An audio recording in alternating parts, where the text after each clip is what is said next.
All right, welcome back. It's still the program, and we're looking at elections and the economy, elections, businesses. Paul Alaje is still with me right here. He's the lead economist at SPM Professionals. Paul, what are the issues for you that will be on the ballot this Saturday?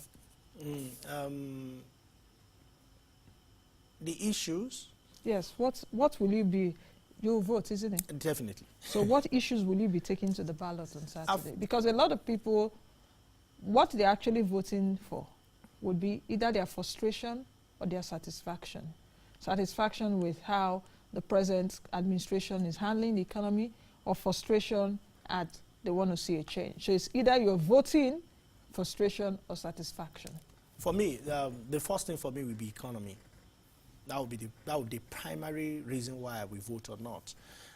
As someone who is privileged to also interact with some other economists outside the country, you know, when they refer to your country as markets, and the market that cannot adopt, that cannot engage other markets, that is epileptic in engaging with other markets in the world. You see, there are people everywhere in the world. But what proportion of people is my economy selling to? And what is my economy selling to others? I came deliberately with this. This is phone. If you go measure what we call economic complexity index, it is so small. But how complex is the production of this phone? Then what is the demand in my country? So when you look at complexity index, it talks about what effort, knowledge, what complex knowledge as countries contributed to the manufacturing of things within their borders. So when you see Nigeria, where we produce tomatoes, where we produce rice, and these are being hits, not just this government, over the years. Meanwhile, countries that are prosperous, that have secured jobs, are countries that have taken natural costs. They have added knowledge to it in form of manufacturing, and they sold to the rest of the world. What exactly are we selling to people as a country? What are we selling to the rest of the world? How are we even improving the knowledge base of our people? Are we just selling mangoes and apples and rice and beans? Life is not by bread alone. It's not by food alone. But the rest, there are a lot of places where they don't even grow rice. They don't grow beans. They don't grow apple. But what they supply the rest of the world is more than enough to buy food, and food becomes really non-important. There are places where their ground is not arable, it's not good for planting. But what those people produce, or what the countries produce, is more efficient when you compare with the output we have as a country. So again, so that's a food for thought, actually. Again, I want to see what is happening to before our economy before and our economy now. The question I have asked myself, and I've asked a lot of people to ask themselves, is: are you better off economic-wise now, and are you better off before? Following that question is how secure I think I am. Am I feeling secure now, or was I feeling more secure before? Next question I ask myself is: do I feel that I'm a Nigerian now, or I am from my tribe before? Do I feel cheated, that people feel that because I practice a particular religion, I should be less advantage, I should have less advantage, or I should have more advantage? For me, all human beings are born equal. With advent of technology, is either your mother gave birth to you, or there is operation that doctors brought you out. But one way or the other, you have to be given birth to. And if I'm giving birth to, my religion, my tribe, my state of origin, all of those should become secondary. What should be important is how competent. And the bottom line is, do I think that the economy I live in should have performed better, or should have performed worse? If it is to perform better, then I will make the decision. If I think the economy should have been worse, that, oh, with what I'm seeing, I'm even happy, then I will make the decision. Ultimately, the most important thing we cannot take away from you is the economy of your pots where you cook, the economy of your skill, what you do, and the economy of your bank accounts and what you save. Thank you very Those much. Are things that at the end of the day, that makes sense. That will make sense to me, and makes sense to the bus conductor, fact, the vulcanizers. Other issues will be secondary, because at the end of the day, I'm going out of my house. Have I eaten? Do I have money in my pocket? Can I send my children to school and all of that? Before they even begin to think of other, I don't want to say secondary issues, because anyway, there are also secondary issues, because even man needs 3 basic resources: food, clothing, and shelter. Every other thing can be secondary, but it depends on who you're speaking with. And he won't mind to even risk his life. Security would not matter. Am I eating? Because if I don't eat, I will die. Yes, a hungry man is also an angry man. He is. So at the end of the day, you're saying that those are the things that matter, first of all, before we go into other reforms, electoral reforms, legal reforms, social reforms, and all of that. Yes. So what Nigerians will be taking to the ballot this Saturday, just like I said earlier, would be, am I satisfied? Yes. Or am I frustrated? Am I not? Yes. Do you think that you saw economic performance being talked about so much on the campaign trail, and even the campaign is still on? Yes, I've not seen so much of that. You think so? I've not seen so much of that. I've seen people say they will do what most of them, and maybe parties are also being careful not to expose all they will do. Because I've been in a panel where some political parties, particularly some vice presidential candidates, have been asked questions where they said that they don't want to expose their scripts completely to the opposition. But we should be asking the how. They should tell us the how. And not making, we've seen over the years a lot of, or is it an easy way out for them just to say that, so that we don't hold them accountable? We don't hold them accountable. So for me, it's the how. Parties have said they will create jobs. We've heard that 3 million jobs will be created. What has been created is thousands of jobs. Unfortunately, people are naturally, unemployment is like weeds. When you have a garden, you don't clear it, weeds will grow naturally. Because a man is meeting a woman, even as we are speaking. They don't know that 9 months' time, some people will show up. When those people show up and they are 18 years and you don't plan for them, they join the unemployment bracket. They have no skill to contribute to the economy. Because so many persons have made those decisions 18 years ago, 20-something years ago, we're having the unemployment figures we're having right now. As government, our job is for welfare of the people. So why people are making such decisions, which decision are we making now? Such that as they grow up, there are platforms for them to have skill, and there are platforms for them to get engaged, there are platforms for them to get decent jobs. That is where our role as government, I'm talking as the role of government are coming for these people to be engaged. So at the end of the day, the question we will ask is, how many persons have we taken away from streets? How many beggars are now giving to those that are begging?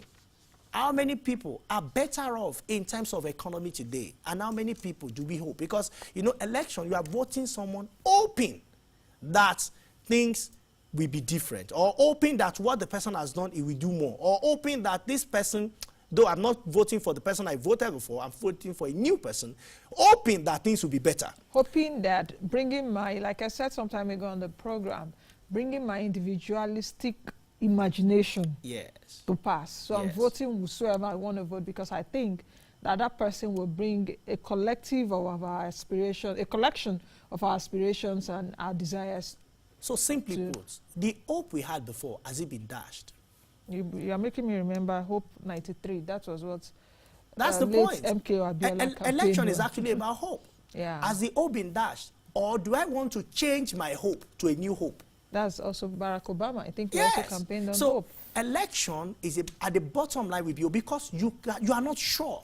You are voting for this person based on the person's antecedents. And if you look at the frontline candidates in these elections, we've had some level of taste from some of them. Some of them, those who are not some of them, okay, all of them in private sector. Some persons have tasted how they perform. Those who have worked, who have even been privileged to be leaders of this country before, we've seen what the economy looked like while they were there. So what we form, majority of the electorate's decision will be, while you were there, you had the opportunity. What did you do? What did you do? What didn't you do? What you did not do may be reason why I may not vote. What you did, either good or bad, will determine where my thumb. It's just one thumb I have, on my right hand or left hand, depending on the one I want to use for, or this index finger. Where it will go will be function of my hope, the belief I have that you would perform. And that's what you see tomorrow. Of course, people will talk about, okay, maybe people are going to be bought, or a vote are going to, and I think Nigeria should change. We don't need to. Now, let me ask that question, because you just brought me to that. Do you think that you will see a monetization of voters' interest as a result of this rescheduled elections, or this rescheduled election? Do you think that it will change the dynamics in terms of monetization of voters' interest? Because we know that a lot has gone, we've just said so much about votes buying, votes selling, or votes trading. So do you think that these rescheduled elections will bring that monetization of voters' interest to the fore again? Whether election is rescheduled or not, politicians, for who they are, they want to win. They believe that they are investing 4,000 naira in your life so that you can share it 1,000 naira per annum and steal millions of naira in return, or take millions of naira in returns. But I think Nigerians are getting wiser, because I was in a forum again where Nigeria said, well, their own vote is available to be bought, but you can only buy it if you can tie their roads. So as a group, as a community, if you want them to vote for you, give them power supply. If you want them to vote for you, do what government should do ordinarily. Then you don't need to come and canvass. You don't need to give them any money. What it means is that you can actually own people's votes by not giving them 5,000, 10,000, as the case may be.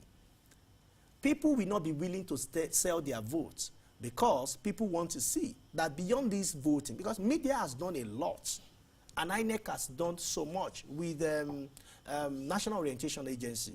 Campaign has been a lot in a lot of places.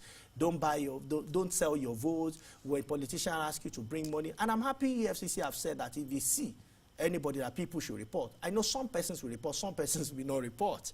But the thing is that I'm hoping that in the coming period, the buying of votes and exchange of financial stuffs that is coming in the coming period will reduce. Again, what INEC has done, from my observation, is that it makes it very difficult for you to even know who somebody had voted for. So you can see politicians have changed their language from giving their money distributor money before going to election to, when you come back and we see that you've won, that's when we give you. So how do you even become, how do you find people that has voted and have dispatched?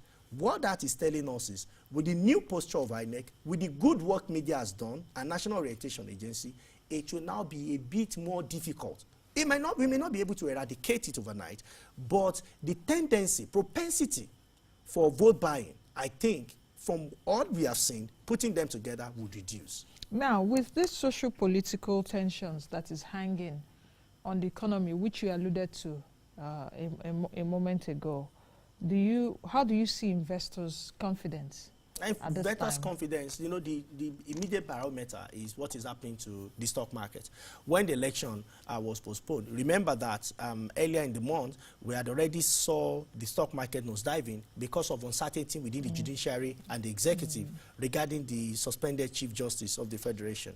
But the market started building confidence when the Chief Justice decided to show up using fundamental. I know there are trend analysis which you could also use to determine what is happening to stock, you have profit taken, and so on and so forth. But one of the things you cannot deny is the fundamentals. So using this fundamental, they started building confidence again in the country that election we hold at the end of the day. We will know where people want to vote.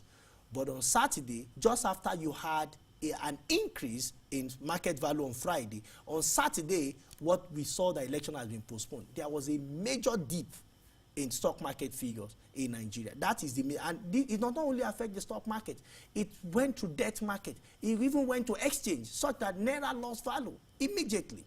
So investors' confidence will be reduced. So people will not be willing to invest where they are not sure of what will happen. There are some financial decisions a lot of people want to make now, that everything is on hold until the election happens. And you know the danger. This is the danger. In 2016, I want to talk about GDP, but I'm talking about GDP not as what everybody talk about GDP. You know, GDP in Nigeria, we compare the figure now with last year. That's not GDP. GDP figure is that quarterly figure released to know how GDP has performed, the gross domestic product has performed within that quarter. So what you have seen in 2016, even though you have positive growth, you have positive comparison, but GDP figure for first quarter was minus 13 plus.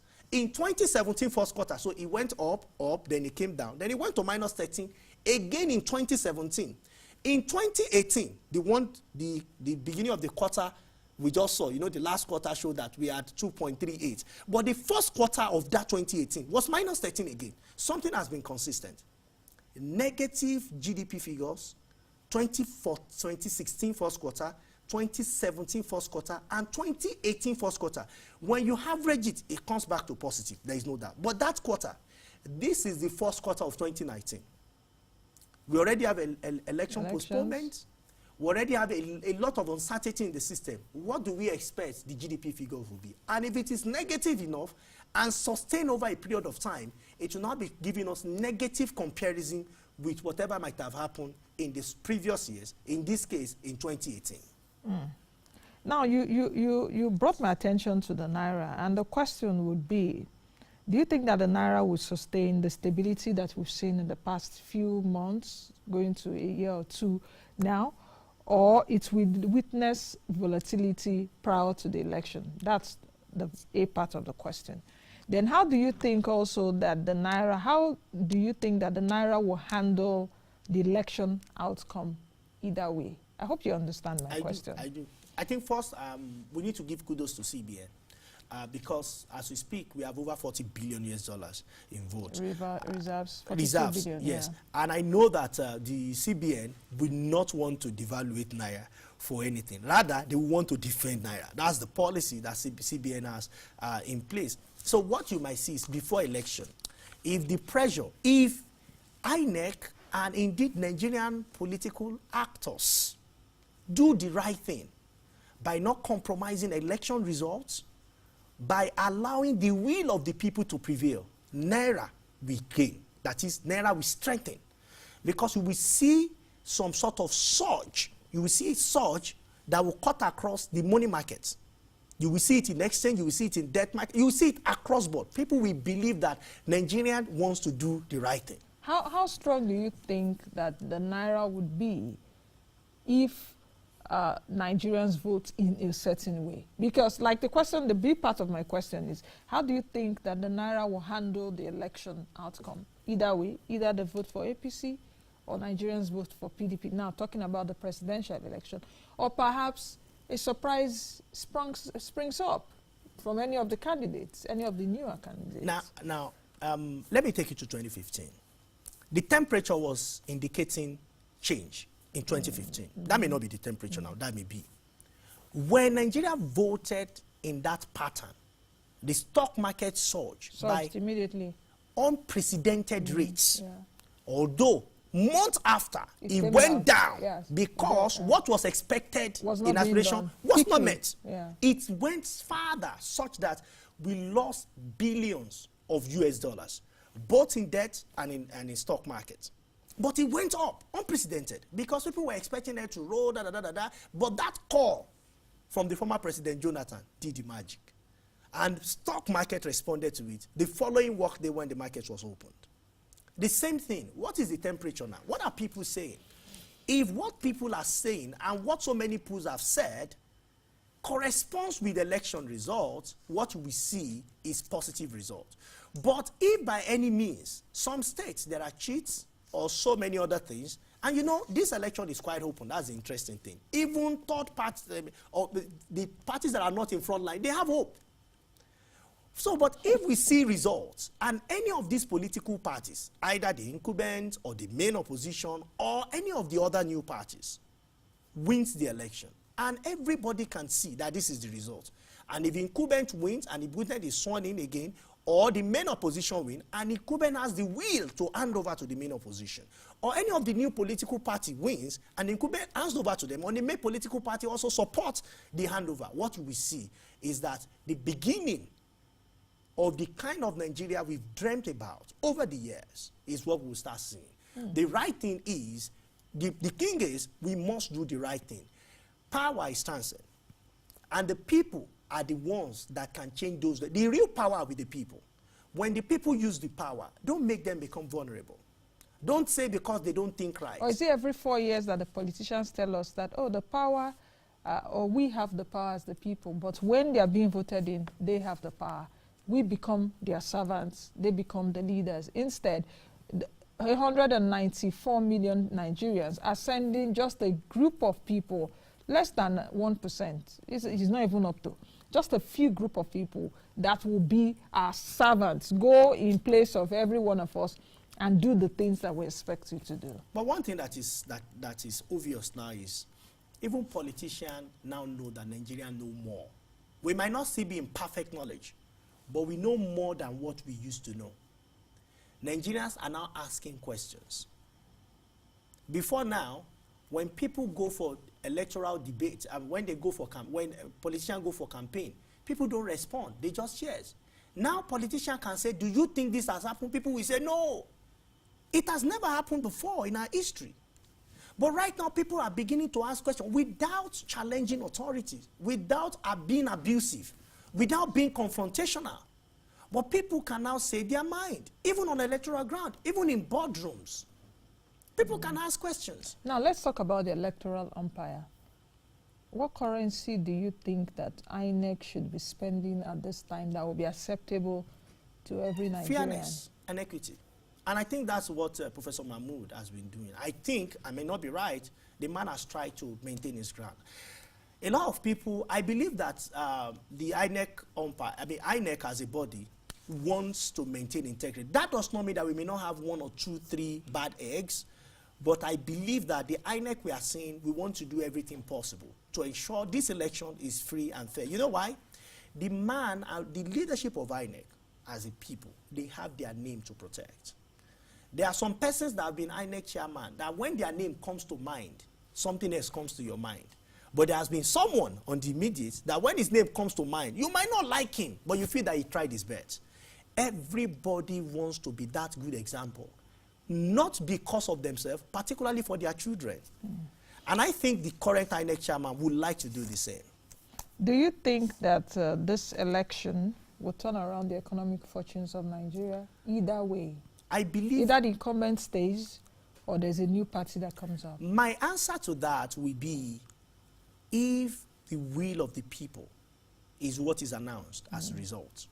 If the incumbents win by the will of the people and it's announced, market will be sure. You know why? There will be less disruption. There will be less agitation. So if incumbent does not win and somebody else wins, and incumbent is willing to hand over, there will be less agitation. The function is who wins. Politicians are how they are still campaigning. I heard campaign may end today, maybe by 11:59. I'm not sure. I think today or tomorrow. Tomorrow, I think. I'm not sure. I guess it's today.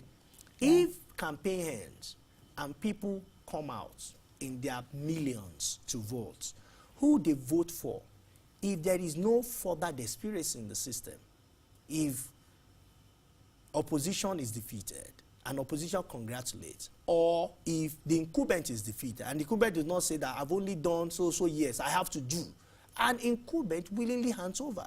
What you saw in the stock market in 2015, you will likely witness it. Okay. And I hope that whosoever wins will now sustain the gain in money markets, in capital market, and in the real economy, in the trade. That's the concern. Okay. So that the growth we see will not be fluke, that will be punctured as a matter of time. The growth, that's another debate anyway. That's like another debate, another show. Let's quickly take these comments before we just end the show. Okboga on Twitter said, Paul Alaje is erudite economist. What is the way forward? I think that's just what he said now. It's unfortunate that drivers of the economy are politicians.